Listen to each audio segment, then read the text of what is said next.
Welcome to Conversations with Kay. I'm Kay Ryder. And every week I talk with Vermonters who are leaders in the fields of government, healthcare, education, the arts, and community life. And welcome to our radio listeners, WVTB LP 99.3 FM. Our guest is Cristina Alicea, and she is the artistic director of the Vermont Stage Company. Welcome back. Thanks for having me. Yes, well now, congratulations, it's your 25th year. It's our 25th season. I cannot believe it. Here we are. Sure. Yeah, I got the job 8 years ago now, and here we are, 25 years. It's amazing how time flies. Well, that's very special year. Very special year. Now, I believe that you have a new home for the Vermont Stage Company. That is correct. So our big news is that we are leaving Flynn Space, and we have entered into a new partnership with Main Street Landing Performing Arts Center, and we're going to be moving our shows there permanently. It's going to be our new home. And it's been a really exciting sort of many months of planning with the folks there about how to best do that. And we're really excited because they're going to be renovating their space for us and making the whole space suitable for our audiences. Well, that's just great. Now, where is the Main Street Landing so our audience knows? So Main Street Landing is right on the waterfront. The address is 60 Lake Street, but you can get there just off of Battery Street. It's in the building with the Skinny Pancake Restaurant, and it's a wonderful black box theater. Great. Now, what do we mean by black box theater? Well, black box theaters are flexible performance venues. So you can, when the designers come in and they create the set, they're not only creating the set, they also create a world that the audience comes into. So the seating changes every time you come into the space, and you never really know what it's going to be like until you get there. And sometimes it'll be set up like a proscenium stage with audience on one side and the set on the other. Sometimes it's in a thrust. Sometimes, it just really depends on what you want to do with the show. Why did you decide to move from the Flynn Space? Well, I've been for years kind of always keeping my eye on other opportunities for us. The Flynn Space has been a great home for us, but ultimately it has its shortcomings. And so, I've been on the lookout for something that would be both improve our artistic goals as well as improve the experience for our audience. And I had heard that Main Street Landing was considering removing their fixed seating and turning it into a true flexible black box theater. And once I heard that, then I went to speak to Mariah Riggs, who is the director of the space there. And that started a whole conversation about what the future could look like if this was our new home. And now that is coming to fruition. Well, that's great. That's very exciting for you. Will you have more seats to sell? It's going to seat an equivalent amount of people, so it's still going to be really intimate, and that's what I think our audience loves most about our work is that they come in. It's not a huge house. Every seat is great, and you're right there with your feet on the stage, looking at the actors as far as you are from me, and that's what they love most. And so that is still going to be something that we have in this space, except a few, I think, major improvements is one, there won't be any structural posts in the space. So no more obstructed view seating. So if you come in, you really won't have to worry about dodging any posts, which will be wonderful. There's also going to be a separate lobby area, so folks won't have to wait on the stairs or out in the cold in a long line to get into the space. They can come right in and relax on a couch and have a drink before the show starts, which is great. Well, that all sounds good. We've been to productions of Girls' Night Out, mm-hmm. and that's at the Landing, and it is a nice space. Yep. No doubt about it. So you had to renovate in any way or do something special for your group? Right. I think the biggest factor is that, for us, a fixed seating performance venue with sort of what they had was these stadium seats, what wouldn't have worked for us. And that's one of the reasons why we never went there, is because I just felt like it wasn't going to be right for our audience. And so as we started talking, they said, well, we have been thinking about removing these seats. and what would you do if we did remove them? And I said, well, we would strongly consider coming down here. And that became a reality. So they have already removed the fixed seats, and they have flexible seating system in place. And so we're going to plow forward. Well, that's just wonderful. Now that you have a new place, where would people buy tickets, Cristina? So they will be buying them through our website, and we'll also have a phone number for them to call. We're using a company called Ovation Tix for our ticketing service. So all of that information will go live after Labor Day, and they can find that on our website at vermontstage.org. One major thing to note, though, Kay, is that our first show of our season is still going to be at the Flynn Space. So The Curious Incident of the Dog in the Nighttime, which is our first show of the season, will be our farewell performance to Flynn Space. And then we'll begin with our oldest program, Winter Tales, at Main Street Landing in December. Okay, note that, folks. First play of the season is at the Flynn Space, and after that, Winter Tales at the new home at the Landing. Good. Okay, now we have The Curious Incident of the Dog in the Night. This is a marvelous play. Tell our audience about the hero, Christopher, and why is Christopher such an unusual hero? Well, The Curious Incident of the Dog in the Nighttime is based on the acclaimed novel by Mark Haddon, and this particular adaptation by Simon Stevens won a Tony Award for for best adaptation, and so it's really just a wonderful show, and the role of Christopher is special because he has high functioning autism. And so essentially the journey that he goes on throughout this play is one of discovery for him, because he is stepping outside of his comfort zone, which for sort of other people maybe wouldn't be as much of a challenge, leaving your house and going across town or to a different city might not be a daunting endeavor, but for him it's a massive challenge, and I think that's one of the things about him, and also with that he's a marvelous genius. He has some wonderful other qualities that come to light in the play as well. He's a mathematical genius. That's right. But he really doesn't relate well to people. Right. Which is sometimes happens with the high spectrum autism. Right, and also people that aren't necessarily autistic. Right. There's still people that are just socially awkward. Yeah, we used to call those the geeks when I went to college. The nerds, whatever. Exactly.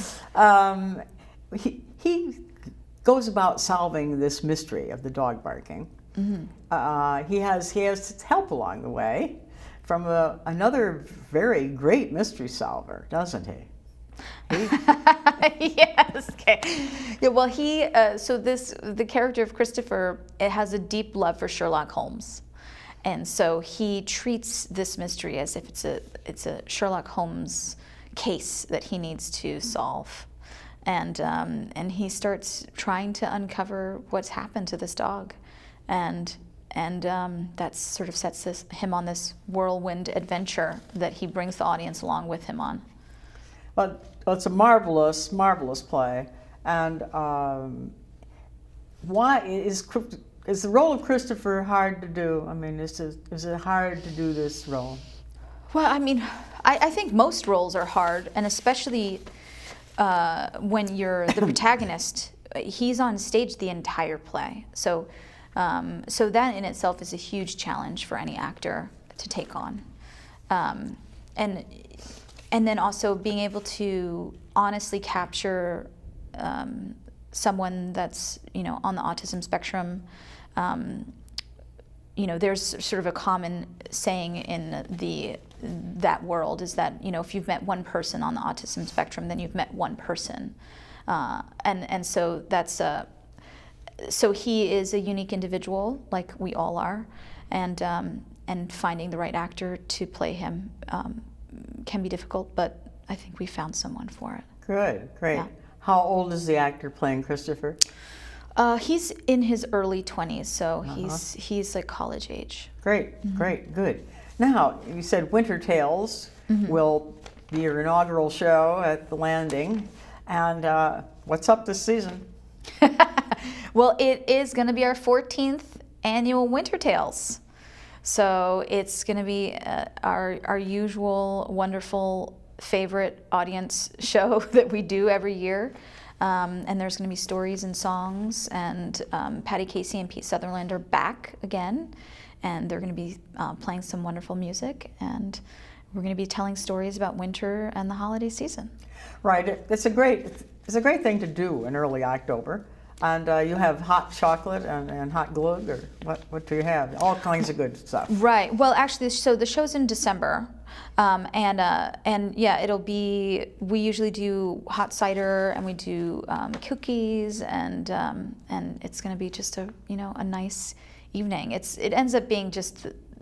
There's a whole core group of our audience that just loves to come to Winter Tales. Right. I have a friend who says the Christmas season starts when I go to Winter Tales. Oh, really? Yeah. Okay, I love that. Isn't I love that hearing great? these stories. I love that. Oh, yeah, sure. Yeah. Yeah, the Christmas season starts when I go to Winter Tales, which is really nice. Now, in great contrast, in some ways, to your first play, your second play is called Doll's House Part 2. Mm-hmm.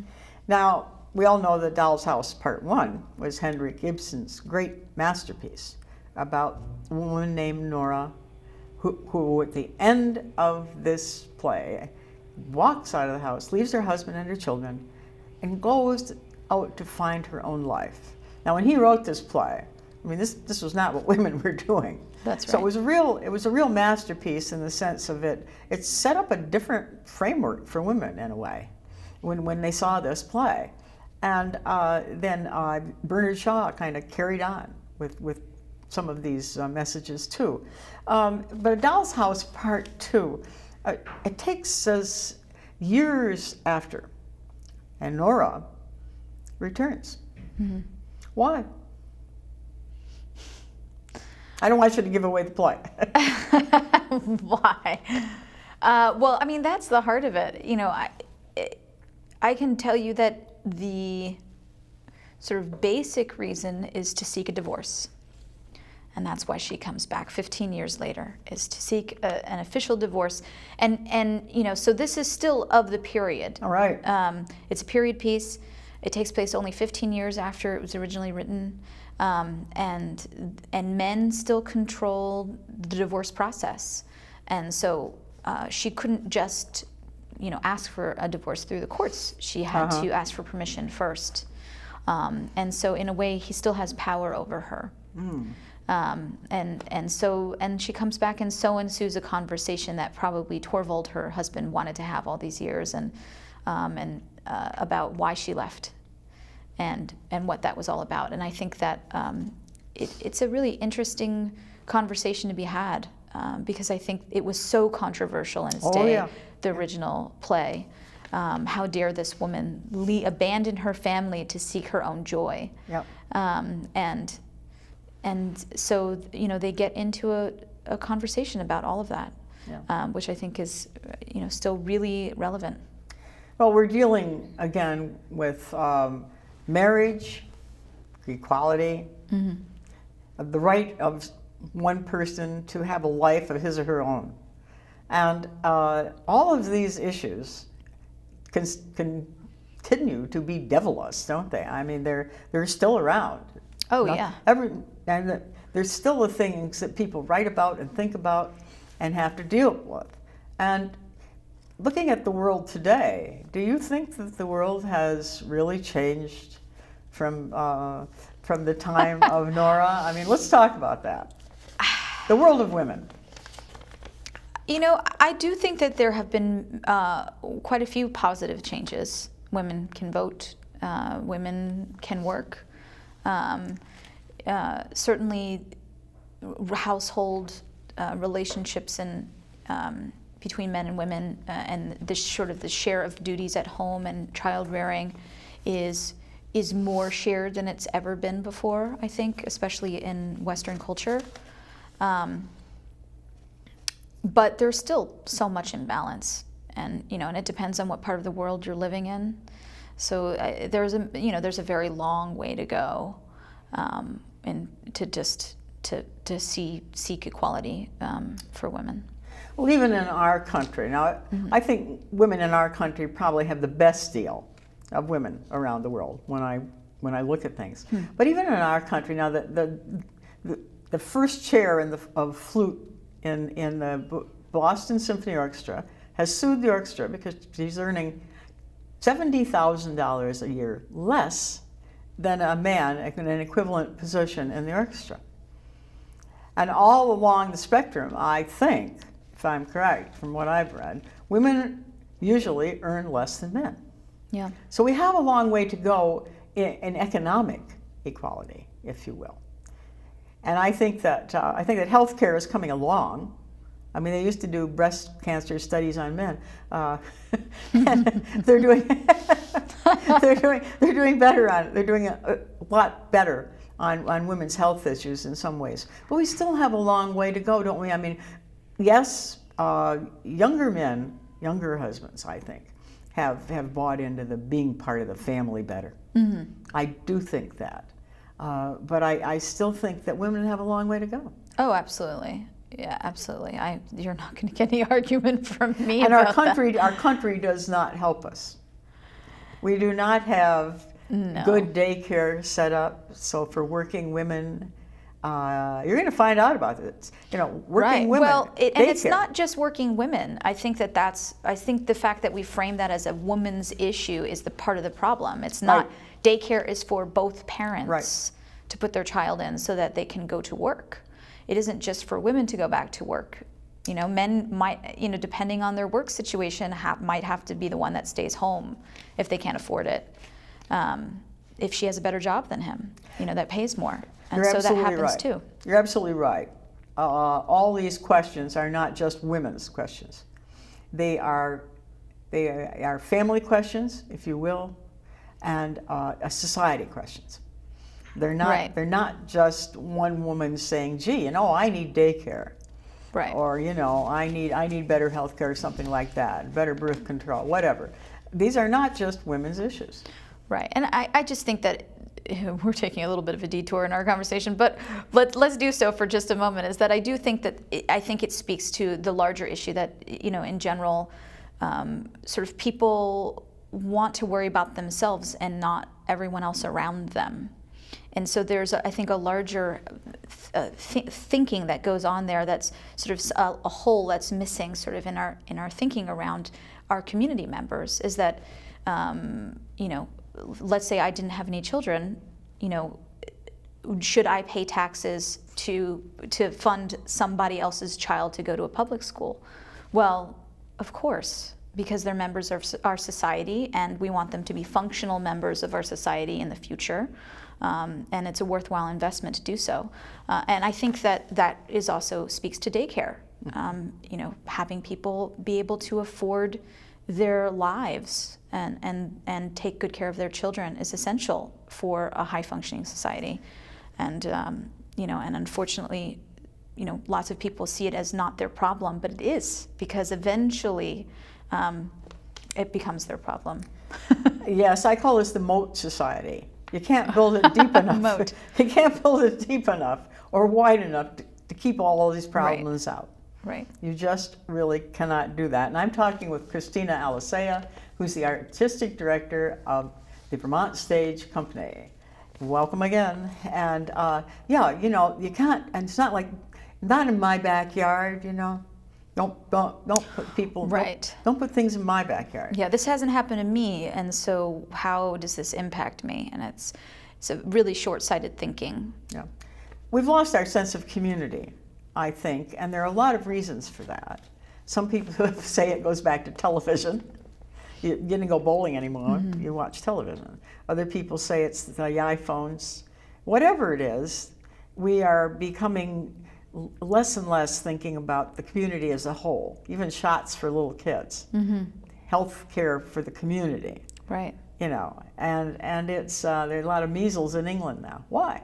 They didn't get kids shots. They were thinking about, their own perspective on it.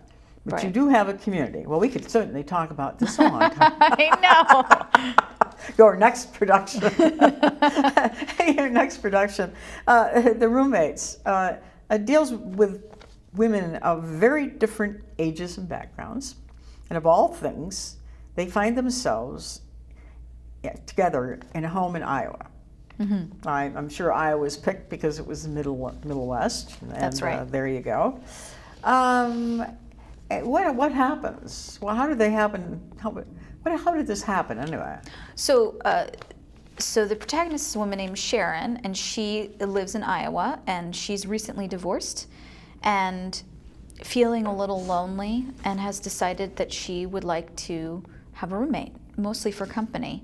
So she takes out an ad, and this woman, Robin, answers it and says, "I want to change too."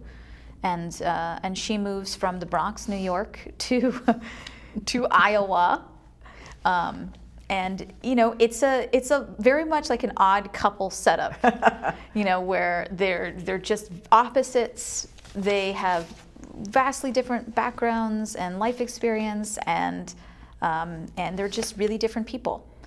But they also end up becoming great friends through it as well. Yes, it's interesting. People, men and women,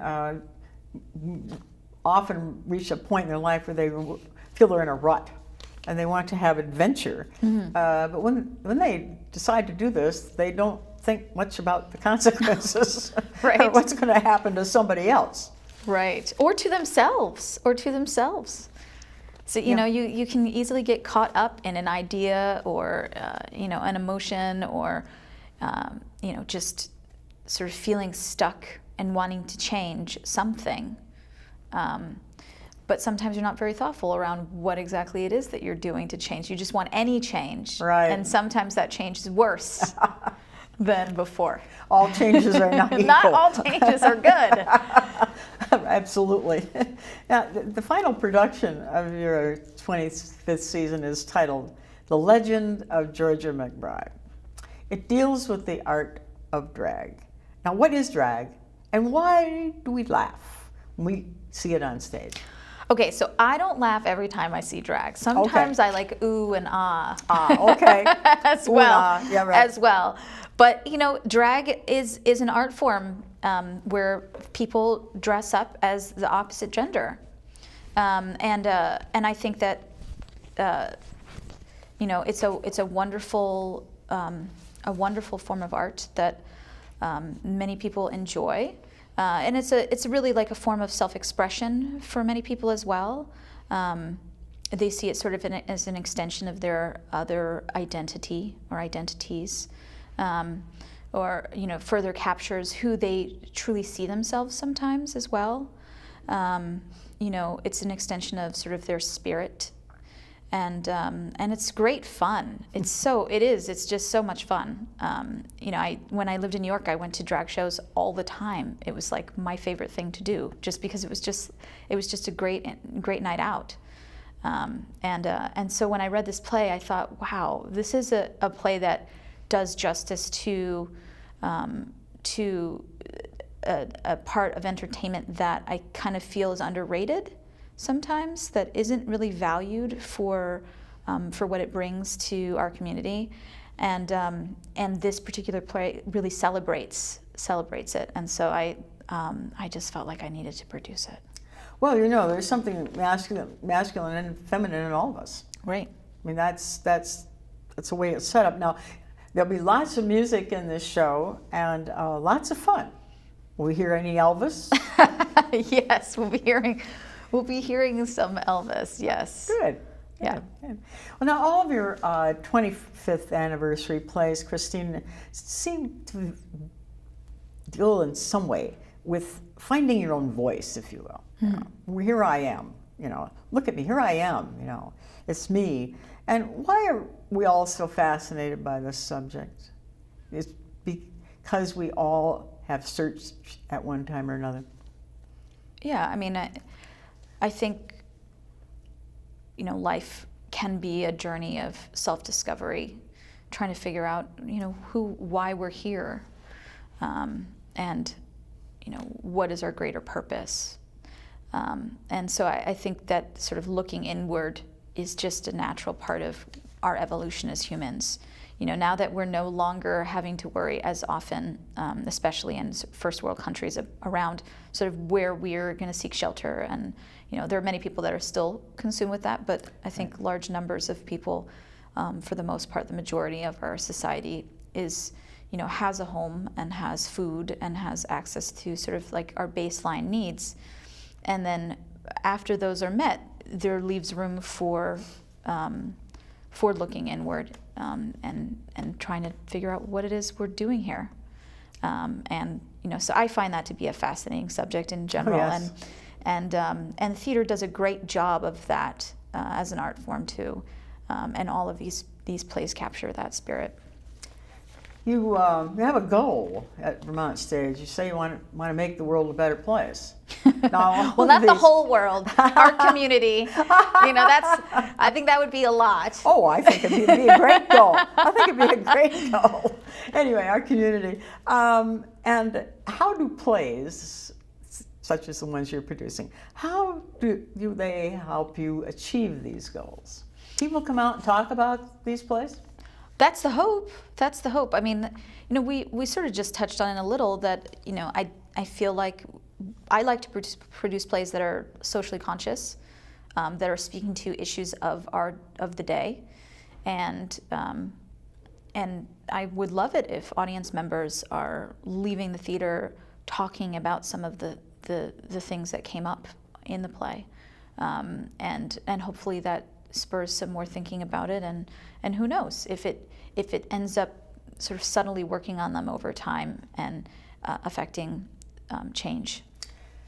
I'm a great believer in communication.